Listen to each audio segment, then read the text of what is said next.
Great. Okay. Welcome everyone to Big Tent Spotlight Series with author and historian Anne Applebaum. Big Tent USA is an inclusive coalition of concerned citizens coming together to learn how to be a driving force for positive change in America. We value effective governance, decent, truthful leadership, and a positive solutions-oriented outlook. We focus on democratic ideals like voting rights and current issues like gun violence protection and healthcare. Our Big Tent community relies on us to be their go-to source for carefully curated content and training, all within the confines of our friendly and approachable Big Tent. In the coming weeks, we have more great speakers. Next week on Earth Day at 7 p.m., Dominic Browning, co-founder of Moms Clean Air Force, will be our spotlight speaker. Judd Legume, founder and author of the popular information newsletter, will be our Tent Talk guest on Tuesday, April 27th at noon. And on Tuesday, May 11th, also at noon, Louise Dubé, CEO of Civics, will join Tent Talks. So we hope you'll keep coming back to Big Tent, and please check our website for more educational and engagement resources. And thank you for joining us this evening. We are so honored to have historian and Pulitzer Prize-winning author Anne Applebaum join Big Tent. Anne's compact but potent best-selling book, Twilight of Democracy, was released last summer to stellar reviews and has only gained in relevance and importance during the presidential election and its subsequent aftermath. At Big Tent, we knew that we needed someone with serious academic chops to moderate this important discussion with Anne. So we called on one of our past and my personal favorite spotlight speakers, Dr. R. Gordon Douglas. Dr. Douglas was educated at Princeton and Weill Cornell Medical College. He completed his residency training in internal medicine at New York Presbyterian Weill Cornell and Johns Hopkins University. And then he completed his specialty training in infectious diseases at the National Institutes of Allergy and Infectious Diseases. He has had a long and illustrious career serving as chairman of the Department of Medicine and physician-in-chief of New York Presbyterian Weill Cornell Medical Center. These are such big names to say. I just have to say that. As founding president of Merck Vaccines at Merck & Company and chairman of Eris, a nonprofit biotech company with a mission to develop new effective vaccines for tuberculosis, the second deadliest infectious disease worldwide. Dr. Douglas is a member of the National Academy of Medicine, and he is my father. Before we start our discussion, I want to let you know that we have a change to our program tonight, given the headlines about the Johnson & Johnson coronavirus vaccine and the fact that we have Dr. Douglas with us tonight. He has agreed to stay on with Big Tent after a discussion with Anne Applebaum to give us an update on the current situation regarding the J&J vaccine, and we'll take questions at that time. So please feel free to stay with us past 6 o'clock for this brief conversation. And lastly, if you have not purchased Twilight of Democracy, please support a fantastic local bookstore, Diane's. The link will be in the chat, and get the book yourself because you're going to want to read it after this conversation. And remember to put your questions for Anne Applebaum in the chat. And at this time, I am so proud to turn the call over to Dr. Douglas. Kitty, thank you very much. We are delighted to have Anne Applebaum with us tonight. She's a staff writer for The Atlantic and a senior fellow at the Agora Institute at Johns Hopkins University, where she runs a project on 21st century disinformation. She was a Washington Post columnist for 15 years and a member of the editorial board. She's an author of 3 critically acclaimed and award-winning histories of the Soviet Union, including Red Famine, Stalin's War on the Ukraine, Iron Curtain, The Crushing of Eastern Europe, 1944 to 1956, and Gulag, A History, which won the 2004 Pulitzer Prize for nonfiction. Her newest book, which Katie mentioned, Twilight of Democracy, with a subtitle, A Seductive Lure of Authoritarianism, appeared in July 2020. Her writing has also appeared in many publications, including the New York Review of Books, the New Republic, the Wall Street Journal, Foreign Affairs, Foreign Policy, among many others. And we're delighted to have you with us. Thank you so much. I'm delighted to be with you, and I'm sorry that it's virtual or spiritual or whatever this is, and not physical. Maybe some other time. You are free to go ahead now. Okay, good. So thank you again. Thank you for the invitation. I'm always pleased to talk to any group that describes itself as a big tent, because then it definitely includes me. Although I suppose I should start by saying that my book is really not a book about big tents. It's a book about divisions. Maybe I'll say a few words about what made me write it. Those of you who've read it and or flipped through to the first couple of pages know that it begins with a New Year's Eve party. And this is a New Year's Eve party that I held in 1999. It wasn't a fancy party. I'm not some kind of fantastic hostess. But the party was given at a moment when there was a tremendous amount of optimism in Europe, and in Eastern Europe in particular. I was then living in Poland. The party was at a house that my husband and I had bought a decade earlier and had very, very slowly renovated. It's a 19th century house that had fallen into, disrepair. And by 1999, it had a roof. It didn't have that much furniture, but that's okay. It was all right for a party. And the people who we had to the party were, again, nobody famous or important. They represented a kind of cross section of friends of ours. There were some came from London, one or two came from the US. Most of them were Poles. And most of the people there were, I would say, held together by, it's not even an ideology. I mean, you could have called them center-right, you could have called them Thatcherites, you could have called them anti-communists.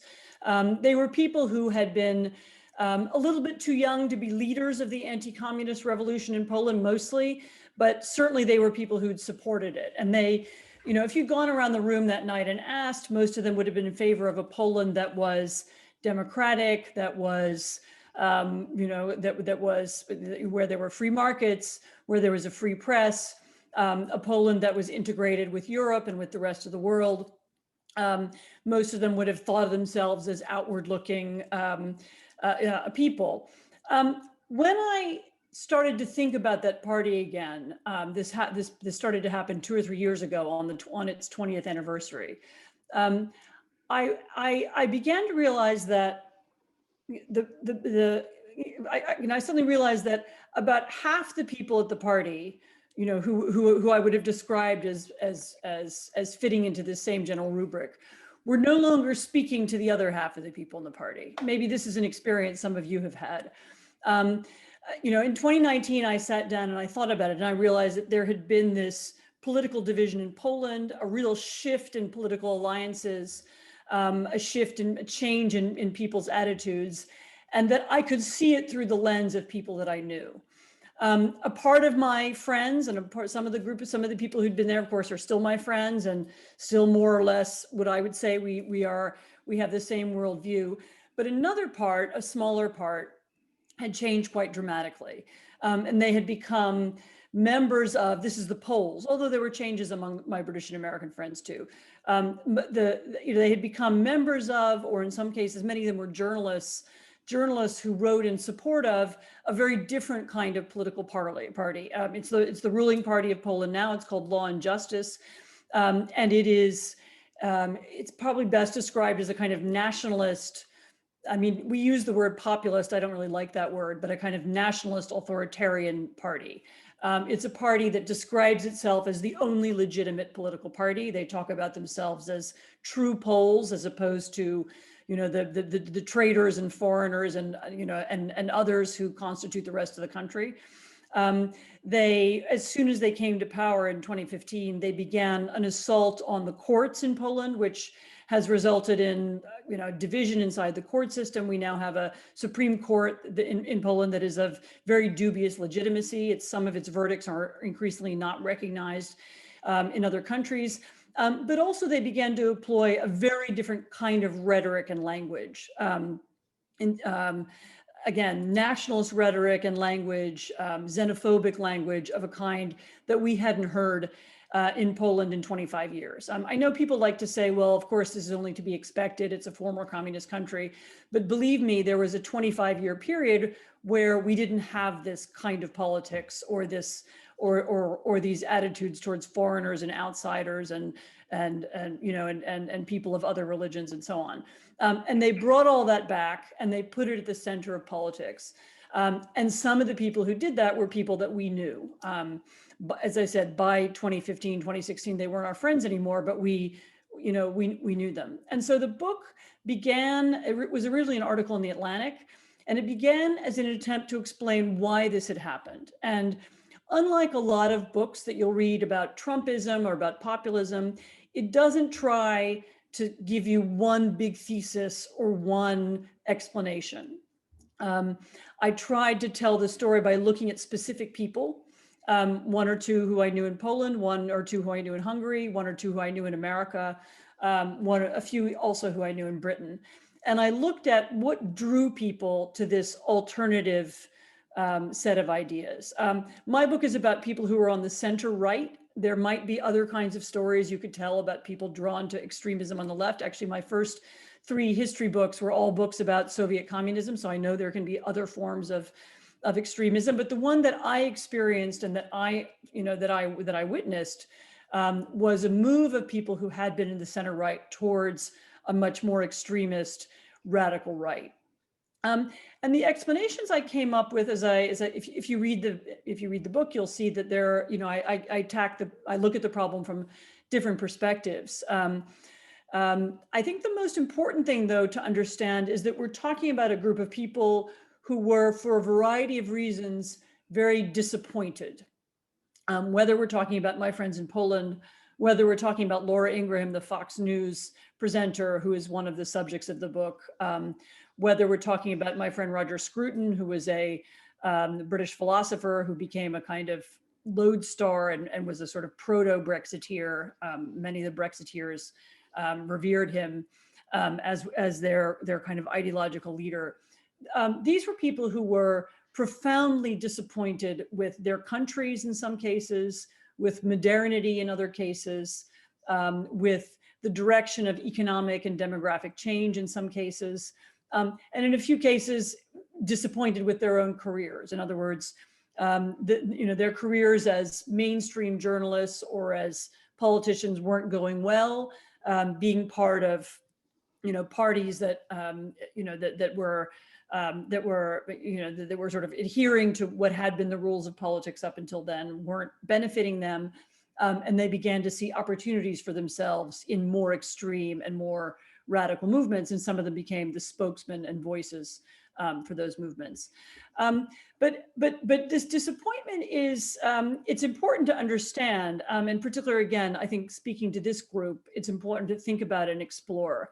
When we talk about people who have become disillusioned with their democracies or disappointed with the directions that their countries have gone in, or have become so nostalgic for previous eras, when they look back on other times and places, and they imagine those to have been better.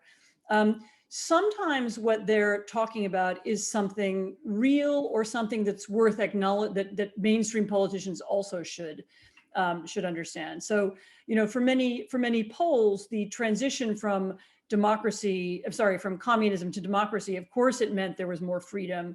Of course, it meant there was more prosperity. And I should stress that in Poland, we're not talking about people who were somehow left behind. I mean, my friends and the people who I wrote about are not victims of the transition. They are not people who were impoverished by it. On the contrary, Poland is a real success story. I mean, really almost everybody who lives in the country has a higher living standard now than they did 20 years ago, and they certainly have a higher living standard than their parents. So if you compare anybody to their parents' generation, they are better off. I mean, this is true of all social classes and geography around the country. Nevertheless, there are people who felt that in this tumultuous period of change, that in this shift from one political system to another, from a country that was very isolated to one that's very integrated, to a country that was, almost hermetically sealed to one that's really where it has open borders or open borders to Europe and where it's really part of the world.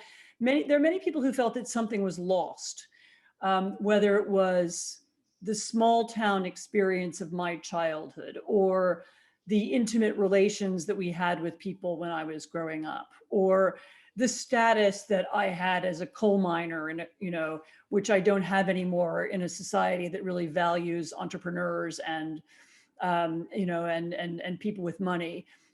There's a sense of some kind of loss or some kind of disappearance of status, or sometimes a disappearance of a way of life. And this is actually something that's very typical of any country that goes through really rapid change. And so in the book, I also talk a little bit about some earlier eras where you had some similar forms of nostalgia or disappointment with modernity. One of them is 19th century Germany, which was an era when there was also very rapid industrialization. And you had this phenomenon of nostalgia, people saying, well, there was a better, pure, better time when, when people were real and we didn't have all this petty squabbling politicians, and we just had real leaders, real men who led the way.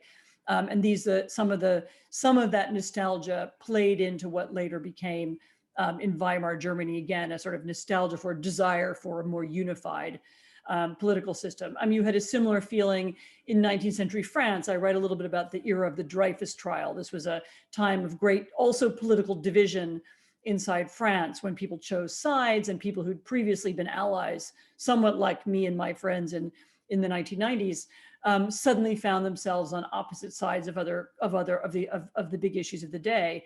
Also often to do with the nature of the nation. Who are we? What kind of country are we? And this is also, of course, a period of great rapid ideological and political change. And in those times, people become nostalgic. They look for something older. They imagine there could be something different. And it's really in this disappointment with contemporary society that you get these forms of radicalism. Because really, if you begin to say to yourself, well, my society, as for example, the philosopher Roger Scruton did in England, my society is dead or dying. He wrote a book in which he spoke. He's an English philosopher, and he wrote a book in which he described as a funeral oration for my country. The English values that I grew up with are gone. If you really feel that, if you feel that something has disappeared, then why are you invested in the system as it is? Why not just smash it up or break it, or create some break with the present, move into the future? This is where radicalism comes from. And you can see you can see all across a lot of modern societies this kind of radicalism happening now. And I really think it's not a coincidence. And we live in an era of very rapid, as I said, economic change, demographic change, and also, as I discuss in the book, very rapid and very profound informational change. Really, when you take a step back and you look at all the societies that I wrote about, again, I write about Britain, I write about the US, I write about Poland and Hungary, I write a little bit about Spain, where I did some reporting a couple of years ago. But you could have included France and Germany and others as well. When you look at all these kinds of countries where you have this growth of nostalgia and this desire for unity and this frustration with politics, one of the unifying themes is the nature of modern information. The way that people get and process political information has changed. There's an enormous amount, of information. There's a kind of cacophony out there. There's a very wide range of views. There are angry and bitter arguments taking place all the time. And if you're somebody who is susceptible to those kinds of, or bothered by those kinds of disputes and arguments, then some kind of desire for silence, some idea that couldn't we just make it all silent? Couldn't we just have one leader? Couldn't we have unity? There's a part of the population that will always desire that. As some of you may know, and forgive me if I'm telling you things that you've heard from other speakers, the nature of modern social media also contributes to this sense of division and splintering. Simply because of the way in which the rules of public discourse are being set by the internet companies. So you have, Facebook and Twitter and YouTube and many others, when they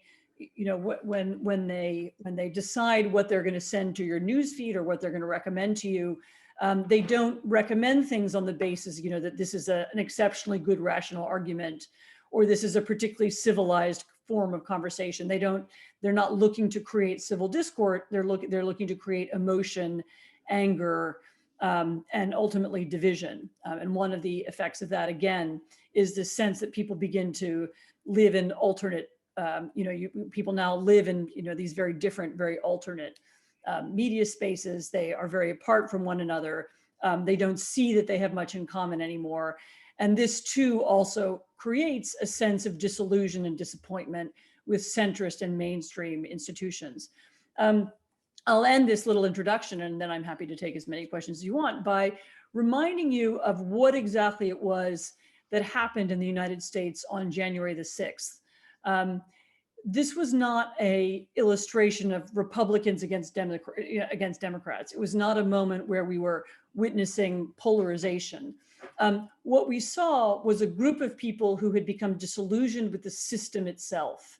They'd lost their respect for Congress, for the office of the vice president, for the office of the speaker. They arrived at the Capitol wanting to disrupt the process because they no longer believed in it.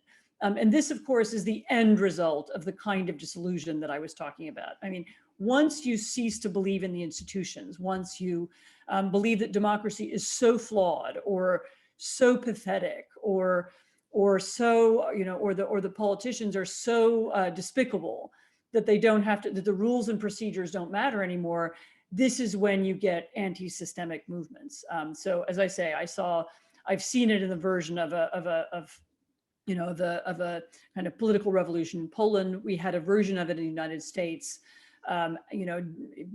before, during, and after the last election. And there are versions of it that you can see unfolding in other countries as well.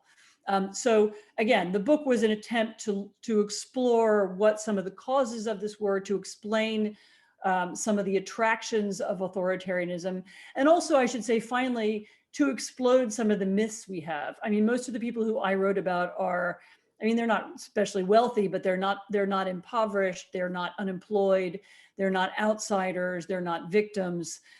They're all people who were ensconced in they're kind of elite. I mean, they're journalists, they're politicians, they're political spin doctors. They're people who are ensconced in their political systems who had nevertheless become disillusioned, who nevertheless wanted to see radical change. And so this tendency towards radicalism is something that can take place at any level of society. I'll stop there because I'm more interested in hearing your questions and responses. Good. Anne, that was terrific, and thank you very much for that. We will have a bunch of questions, so I hope we can get through at least the majority of them. You start off talking about your party, your New Year's Eve party in Poland, which was very interesting, and how some of your friends diverged in thought after that. And the question is really, did they change, or did you change, or was it a 50-50 split? So it's hard for me to say. I mean, I think I haven't changed. I think my views are consistent with what they always were. They would say I have changed. They would make the argument that I'm not conservative anymore. I'm not center right anymore. I don't really know what these terms even mean now. But I think the better way to look at it is that the situation changed, and that, and you can look at it this way. If you look at the same group of people who are my friends in the United States, the Cold War was a unifying moment. And if you look for example, if you look in the US, who were the Cold Warriors? Who were the anti-communists in the United States?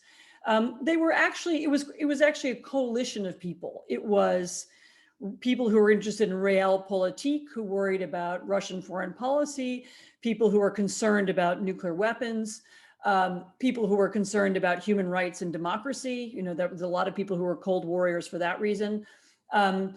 Or it was people who were very religious because they believed that communism was atheist, which it was, of course. And they believed that fighting against communists was a kind of religious duty. One of the things that happened when the Cold War ended is that broad coalition, which in the US you would call, I don't know, Reaganite or cold warrior or center-right, that coalition began to break up. And you could already see it breaking up actually in the 1990s. Probably it was artificially held together after 9/11. It's a sort of that general group stayed together for a longer period. But more recently, and particularly under the pressure of the Trump presidency, you've seen it, it break up much more comprehensively. I mean, something very similar to that happened in Poland. So when the issue was communism, and when we were all together in the fight against that, then that was the issue, and that became the thing that unified us. When the issue was, should Europe accept some refugees from Syria, then suddenly we all discovered that we had different views. Or when the issue was, how integrated should Poland be to the rest of the European economy, then we had different views. And so the nature of the issues changed, and the political alliances changed too, and the things that we had in common we no longer did. And I think this is something that's happened to the Republican Party in the United States, and really to center-right parties all over Europe. It's very similar thing happened in Britain as well to the Tory party, which is, I think, now unrecognizable, not very, very different to what it was 10 years ago. Good. Thank you. I'm going to just switch gears for a second.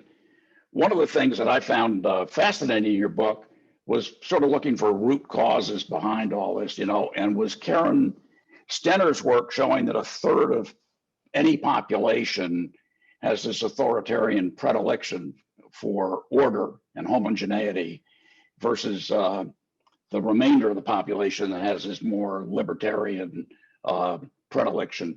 And, if that's really true, then this will go on relentlessly forever. And you have to, if you are to maintain democracy, it's going to take constant vigilance and constant work. Is that holding up? And so, if you think about it, the founders of America knew this to be true. I mean, when they were writing our Constitution, they were all reading the histories of the Roman Republic. Cicero was known even in a kind of pop form in the 18th century in America. They were reading the histories of the fall of Rome. They were reading about the histories of Greek democracy. And they were very hyper conscious of the fact that there is a human tendency to follow demagogues, that democracies often collapse into tyranny. And they actually structured, including some of the more awkward parts of our Constitution, for exactly that reason, to prevent, what they feared, which was demagoguery, the tyranny of the majority. And they put all the checks and balances of our Constitution in it for exactly that reason. And throughout quite a lot of American history, Americans were very aware that their system was fragile and could be fragile. I think that something happened, though, in the era after the Second World War, and in particular after 1989, when we had this moment of great liberal democratic triumph, that many of us became, and I'll return to Karen's work in a second, many of us became convinced of the inevitability of democracy, that it was so obviously the right system, that there was nothing special that we had to do. We could just kind of leave politics to the politicians, and the rest of us could go on whatever, writing books or making money, and it wasn't really our problem. And we forgot that there is, of course, there's a sort of human tendency, as Karen Stenner has described. There's a part of the population that's always been uncomfortable with conflicting views. There's a part of the population that has always found authoritarian slogans appealing. It's always been there. And it's really our job, if we want democracy to succeed and be maintained, to think about how to integrate those people and how to make them feel comfortable, particularly with this rapidly evolving multi-ethnic democracy that we live in America. We need to find ways of making sure that our system is, works for everybody who lives in it, because if we don't, then we've seen what can happen. Then you can get an anti-democratic or authoritarian movement even inside the oldest and most secure of democracies like ours. Right. One another thing that sort of surprised me in your book was you talk about the elites, that it's really the college educated, people who are able to run the newspapers and be in the government and that kind of thing that are important in this authoritarian movement. But you don't say very much about the non-elites, the masses that follow. And, we hear about like Anne Case and Angus Deaton's deaths of despair, and the non-college educated white males in this country who have actually decreased by 1 or 2 years their life expectancy, and because of suicides and drug addiction and that kind of thing. So how do you tie those together, and what is the importance of the masses that follow the elites? So because there had been so many excellent books by people like Angus Deaton on exactly this subject, my book is not about that. I thought, let's have a book that's about, the extremely well-educated, well-off people who are leading and running and doing the messaging for these authoritarian movements, because they often get ignored. People write about Trump, or they write about the working classes, and they don't write about this cadre of Fox News hosts in America or their equivalents in other countries. So it's not that I don't know that that those people exist. It's just that my book is about something different. I also have, of course, economics explain, or is part of the explanation for the doubts and the disillusion with democracy. I think actually the financial crisis of 2008 and 9 had a really important effect, just because it reduced so many people's faith in the knowledge and competence of our financial elites. And I don't think anybody ever really recovered from that, not just in the United States, but around the world. So I'm not downplaying how important that is. But it's also true that if you look at who supported, and I don't mean Republican voters, but who supported the anti-systemic movement inside the Republican Party, or who supported the law and justice government in Poland, or who supported Brexit, which is a slightly different issue, but related. In the UK, you will often find that they were not all the working classes, or they were not all, opioid addicts. It was very often middle class, well-off, successful people who have also supported these kind of movements. And sometimes it's, the better division, at least in Europe, it's often more accurate not to talk about it as a class phenomenon, but it's more urban-rural or urban-provincial. Very often it's kind of provincial elites against urban elites, or, regional against big cities. So of course, as I said, of course, economics plays a role in this, but it's not the only factor. It doesn't explain. Even I saw a study that came out a few weeks ago that looked actually, at people who'd been, in the Capitol on January the 6th, and looked at their socioeconomic status, and the majority of them were middle class. They were not. This was not the poor with their pitchforks storming the palace. These were middle class people objecting to democracy. Right. If it did to tie this point back to the one about Karen Stenner's work, is what it says then is, if you, for instance, the Biden administration tries to upgrade this group of people who are disadvantaged now by providing better jobs, better housing, healthcare, those kinds of things, is that going to change their mind? Is that going to swing their vote? Is that going to make a difference? Or because they have this authoritarian predilection, you can't change them? So it's a predilection, but it's not immutable.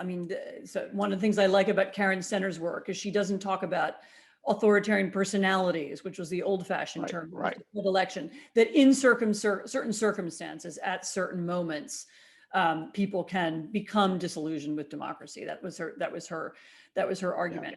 Yeah. I think what the important thing about what Biden is doing, and I think I have reason to think, I think it's deliberate.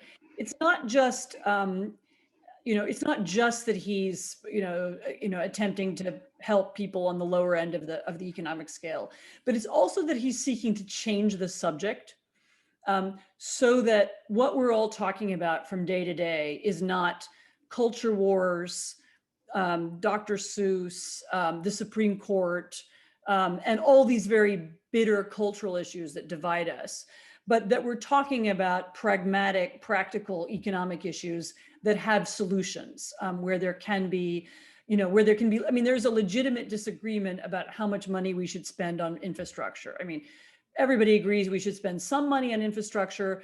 How much it should be and how it should be spent and that's the realm where we could have a useful political conversation that includes everybody. And the more conversations we can have like that about how much money to spend on the local bridge, and the fewer conversations we can have about existential issues about is America dying, or then the better our politics will be. And so, and historically, I mean, one of the ways that you can get countries and societies away from polarization is, as I say, to talk about issues and themes that are of common interest. And I do think that by focusing on economics, by focusing on fixing the virus, by showing that government can be effective, he at least has the, the possibility of being able to, persuade Americans to value their politics and their political system again. I mean, whether it can work, I don't know. I mean, we have, 4 years to try. Yeah, that reminds me that one of the things I was going to ask you was your book came out in July, and you ended up, I think, on a fairly optimistic note. At least it came out that way to me. And but so much has happened since then. It was a big lie, the election, and then the denial of the result of the election, and then January 6th, which you already talked about a little bit. But have you changed your optimistic outlook, or somewhat optimistic outlook, or do you think? How much trouble are we in? How do we solve the problem? It's funny. Some people read the end of the book as not optimistic, so it's okay. But I came to the conclusion recently that it's, for someone like me, like us, actually, like all of us on this call, it's really irresponsible to be pessimistic. And I can't say to my young adult children, everything's terrible and democracy is going to die. And I don't think it should be my role to do that. And how I ended the book was by saying that politics is radically open. Anything can happen. It is not inevitable. It is neither inevitable that we will go on being a democracy and everything will end, live happily ever after, nor is it inevitable that we will decline and decay.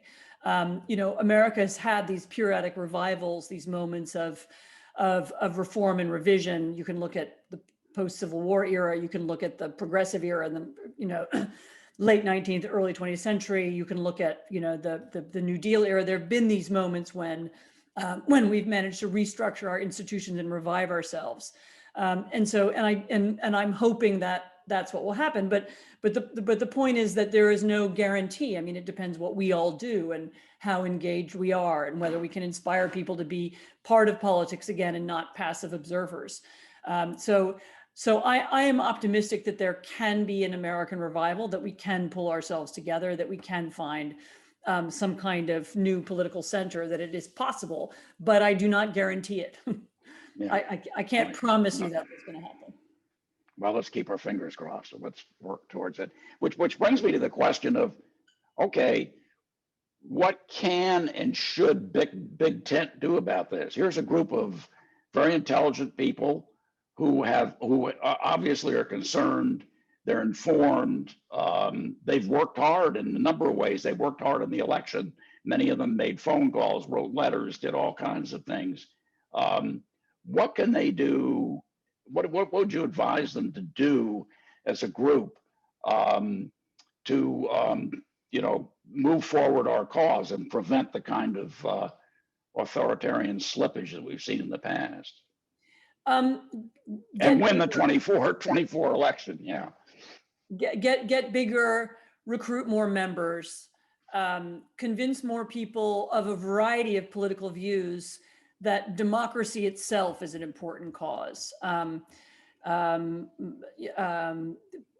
Continue spreading the message. I mean, one of the real, again, I've said this already, but I'll repeat it. I mean, one of the real mistakes that many Americans made in the last 3 or 4 decades was to retreat from public life. And in a way, of course, this is encouraged by the internet. And as I said, by the rules of civic engagement on the internet, which are not the same as the rules of, the fact, we're having this civilized conversation here today, and the kinds of conversations you have with one another are not the same as the kinds of conversations you would have if we were doing it filtered through Facebook. And so convincing more people to have those kinds of conversations and to be part of your organization, this is what I think you should do. I think being involved in a nonpartisan way in elections, I mean, being registering voters, helping man election, helping be, being a poll worker, recruiting people to do those kinds of jobs, both in and around elections is also, it's a really important, and, it's useful to remind people that our system is partisan. We have 2 parties, they believe very different things, they argue it out, but there are some parts of our system that are neutral. And anybody can participate in that. Anybody can work on behalf of the electoral system. Anybody can take part, and there are all kinds of ways of being civically engaged in nonpartisan ways. And I think reminding people of that is hugely important task. It's a very, very important thing to be doing. How about, let's change the topic, sorry about that, but does religion play any role here on either side? I mean, religion is a tricky issue. So in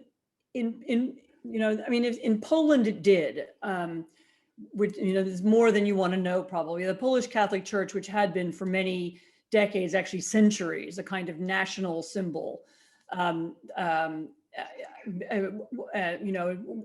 people who weren't Catholic or who weren't religious, paid homage to the idea of the church as an important national, because of its national role, because of the Polish Pope, because of the role it played in overthrowing communism, became over the last decade much more affiliated with one political party in Poland, with what's now the ruling party. And the partisan, the increasingly partisan nature of the church, which I think is, by the way, disconnected to the church's own fear that it was losing ground, that in a secularizing society, in a world with open borders where young people were traveling a lot, that it was losing its traditional role. And the church in Poland became the sort of embodiment of this fearful, nostalgic, and sort of reactionary and backward looking vision of the world that is embodied by one part of the Polish political spectrum. I think in the United States, you can't generalize in that way. I mean, clearly there's some American churches that have a similar function, and others that don't. I think actually religion, on the contrary, religious leaders and movements could play a really important role actually in building links across society. I mean, I spoke last night actually to a synagogue group, and I said exactly the same thing to them. I mean, aren't there ways in which they could reach out to people outside of their community? Could they be bridge builders inside their city? Religious leaders could be, because they're seen as politically neutral in a lot of places, they could be bridge builders and they could play an important role. I don't think religion has to be negative. I think it can be positive. I mean, as I said, there are instances in which it's played this negative role, but it's not necessary. Thank you. Can we talk a little bit about COVID and both the response to the disease and then the vaccine rollout? I mean, it seems that some of the very authoritarian countries did a great job in controlling the epidemic, like China. They just locked things down in ways in which we couldn't do. And the most liberal democracies, the US and UK to be, to use the example, did very poorly. Well, And the actually, vaccine rollout is somewhat the reverse of that. I've just written about this. Actually, many democracies did very well. Yes. Taiwan, South Korea, Germany, Norway, Switzerland, Canada, actually. In the first phase of the pandemic, before we had vaccines, it turned out that the real division was not between democracies and autocracies. There were a lot of autocracies that did really badly too, by the way. You know, Russia had a terrible, very high rate. The division was how much social trust you have, how much faith do people have in their public health system and their bureaucracy. You know, New Zealand is another one that did very well. And those countries that didn't have that, like America or Brazil or Russia. And so that was really that was the most important division. I mean, now the situation is changing, and what matters right now is, are you really good at vaccine logistics? And it turns out that the United States is good at that. We have, you know, National Guard, and we have the production capacity to make, you know, to produce this enormous. I mean, you know, the United States is what, I think we're almost at 50% of adults vaccinated now. There are some who are ahead of us, but nobody is ahead of us in numbers, you know, the sheer numbers of vaccines that have been given to people. And so the question of who's doing well and badly is now shifting very rapidly in America's direction. What I'm hoping is going to happen, and again, I just wrote something about this in the Atlantic, I'm hoping that the US will take advantage of this moment, and fairly soon, as we begin to, I think pretty soon we're going to have a majority of adults vaccinated, that the US begins to direct some of that logistic capacity and capability to the rest of the world. Having the US be I mean, it's you know, the US with the vaccines that are least problematic, and the capability that we have to produce them in huge numbers and to deliver them efficiently, I'm hoping we'll direct that outwards. And you know, it's not that I want to use it to repair our you know, the damage that's been done to America's reputation. I mean, that's part of it, but also just to show, you know, to show again how both, you know, how we can be both efficient and effective, as well as generous. We clearly have an opportunity to lead here on that score. And, you know, one of the things I don't understand is what was in it for Trump to just totally not manage the epidemic, to worse than that, to deny it. I mean, it doesn't, I don't know how to fit this in with the rest of your thesis. You know, I mean, that's it. Well, maybe it doesn't have anything to do with it. We weren't talking about Trump at all. And Trump was a narcissist who was not interested in anybody but himself. And he saw the pandemic through one lens, and the lens was, will this help me get reelected or not? And so he was only, you know, I mean, even we had this, you know, it's grotesque set of stories that came out about the early days of the pandemic when they set up this team to manage it. It was supposed to be Jared Kushner was supposed to be running it. And then when they thought initially and incorrectly that the pandemic was only going to affect blue states, you know, New York and New Jersey, and East Coast states, they thought, well, then we're not going to have to worry about it because it's only, you know, blue states. Our state won't be affected. And they dropped the ball because this is how they saw the world. They were instrumental. They were not interested in Americans. They were interested in their own fortunes and their own, whether they would be reelected or not. So I don't think that's very hard to explain. You know, and I think he changed his mind once or twice about what the right attitude was, but essentially he never had any interest in Americans. He was not interested in the health of people. He was interested in what it meant for himself and his power. Right. Thank you. What about, we haven't talked about social media very much, but a lot of people think that social media is one of the driving forces behind this change, and also news media, the way in which we get our news now. So again, this is a big subject. Another thing I've written about recently. Yes, as I said, the rules that social media has set for public discourse are hugely damaging. You know, social media feeds the extremism, it feeds emotion, it feeds anger. The algorithms are set not to encourage us to engage in civilized conversation, but to be angry, to pass on messages, and above all, to stay online and look at advertisements. I mean, that's the purpose of social media from the point of view of the companies. But you are right that the nature of broadcast news doesn't help. And I actually think there's a much greater feedback loop between social media and broadcast media than most people realize. Very often when you look at whether it's Fox News or CNN, the way in which they've decided what topics they're going to discuss, the debates that they choose are often coming from Twitter. I mean, they're often, almost everybody who's in the news business is on social media. They see what's happening, they see what's trending, and that feeds and shapes their, what they present on television. And all the flaws of the news media that were there before have just become, sort of made hyperactive. I mean, the short attention spans, the need to do everything in very briefly, the belief that people won't watch longer and more in-depth programs, or they won't listen to them, which, by the way, is often wrong. I mean, one of the while we have the most, this kind of hyperventilating cable news in America, we also have this explosion in podcasts, including, you can listen to some go for some of the most popular, somebody like, I don't know if you all listen to Sam Harris or some of these other podcasters, they have these, 1 and 2 and 3 hour long conversations with people, go very in depth into subjects, and they can have 1 million listeners.